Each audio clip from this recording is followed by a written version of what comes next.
साथियों, पिछले 2 सप्ताह से 14 दिन हो गए जब मैंने कांग्रेस को 3 बातें लिखकर देने की चुनौती दी थी।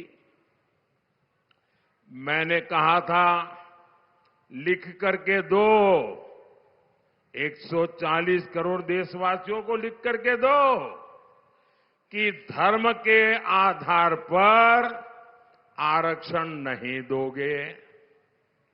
मैंने सही कहा कि नहीं कहा भाई? सही कहा कि नहीं कहा?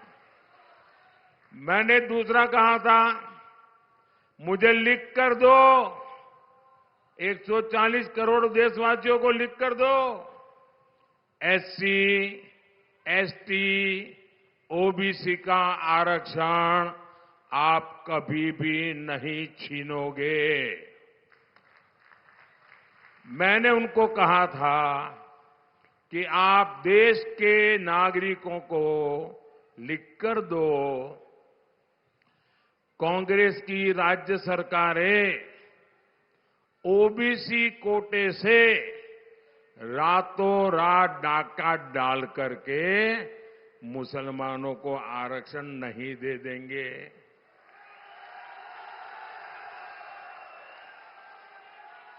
अब मेरे 3 सवाल, बहुत सिंपल सवाल है साहब, लेकिन कांग्रेस चुप बैठकर बैठ गई है, बन करके मुंह पे ताला लगा दिया है उसने।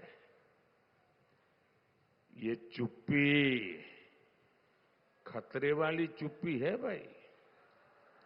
उनके अंदर खेल है और मैंने अब उनके दिमाग का एक्सरे निकाला है। वो आपका एक्सरे निकालने वाले हैं ना, तो मैंने सोचा पहले इनका दिमाग को देखूं अंदर है क्या। तो उसमें वोट बैंक ही नजर आ रही है, बस हर चीज में वोट बैंक, हर चीज में वोट बैंक। साथियों, कांग्रेस तो चुप है, लेकिन आज इनके एक बड़े साथी ने इंडी गठबंधन के इरादों पर मुहर लगा दी। उनके एक नेता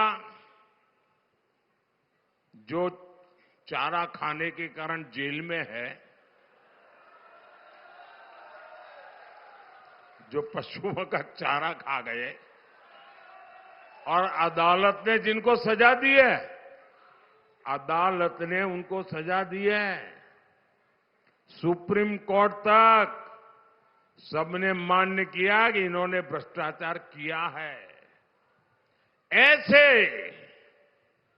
उनके सागरित और इनकी बेशर्मी देखो। वो अभी जमानत में आए हैं बाहर तबीयत के कारण।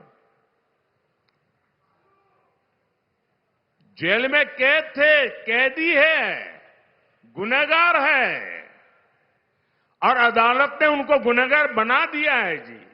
अरे आपके गांव में भी अगर कोई 6 महीने जेल सजा काट करके आए ना, तो गांव वाले भी दूर रहते हैं, बेटी का व्यवहार करने से दूर रहते हैं। ये कांग्रेस वाले इतने गिर चुके हैं कि उनको माथे पे बिठा के नाच रहे हैं। अच्छा, उन्होंने क्या कहा? अभी अभी कहा है, पिछले 24 घंटे में ही उन्होंने कहा, ऐसे हाथ पछाड़ के बोल रहे हैं, मुसलमानों को आरक्षण मिलना चाहिए।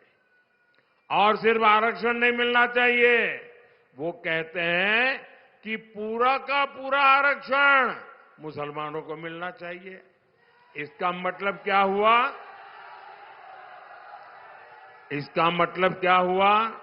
यानी एससी, एसटी, ओबीसी समाज को जितना आरक्षण मिला है वो छीनकर ये लोग पूरा का पूरा आरक्षण मुसलमानों को देना चाहते हैं। आखिर ये लोग ऐसा क्यों कर रहे हैं? क्योंकि यही वोट बैंक, उसी के सहारे वो अपने सांस गिन रहे हैं। बाकी तो उनका सब खत्म हो चुका है, कुछ बचा नहीं है। बारी बारी से सब छोड़ करके भाग गए। बताइए साथियों, मोदी तो इतने दिनों से सिर्फ यही कह रहा था कि ये आपके हक में से कुछ हिस्सा काटकर धर्म के आधार पर बांट देंगे। लेकिन इनकी साजिश तो और गहरी है। ये लोग अब डंके की चोट पर कह रहे हैं, जिस दिन वोटिंग हो रही है उस दिन कह रहे हैं एससी, एसटी, ओबीसी का पूरा आरक्षण ये मुस्लिम समाज को देना चाहते हैं। मैं जरा आपसे पूछ रहा हूं भाइयों, ये धार की धरती है, ये राजा भोज की धरती है। आप मुझे बताइए, ये जो इंडी अलायंस वाले, कांग्रेस वाले और उनके चट्टे बट्टे ये जो खेल कर रहे हैं, क्या आपको ये मंजूर है? क्या सबके सब मुझे हाथ ऊपर करके बताइए, मंजूर है क्या? आप इसको मंजूरी दे सकते हैं क्या? ये आपके हकों को लूटना चाहते हैं। ऐसे लोगों का जमानत जब्त होना चाहिए कि नहीं होना चाहिए? इनको हमेशा हमेशा राजनीतिक जीवन से दूर करना चाहिए कि नहीं करना चाहिए? जो बाबा साहब को मंजूर नहीं था, जिसका बाबा साहब ने अपने युग में विरोध किया था, क्या आप उसका विरोध करेंगे? इस बार ये कांग्रेस और उनके सब साथियों को चुन चुन करके राजनीति में साफ कर देना, ये बाबा साहब आंबेडकर को बड़ी श्रद्धांजलि होगी। क्योंकि उन्होंने बाबा साहब आंबेडकर की पीठ पे छुरा भोंका है। इन्होंने भारत के संविधान की पीठ पे छुरा भोंका है। मोदी ने इस चुनाव में कांग्रेस के सारे वादों इरादों की पोल खोल दी है।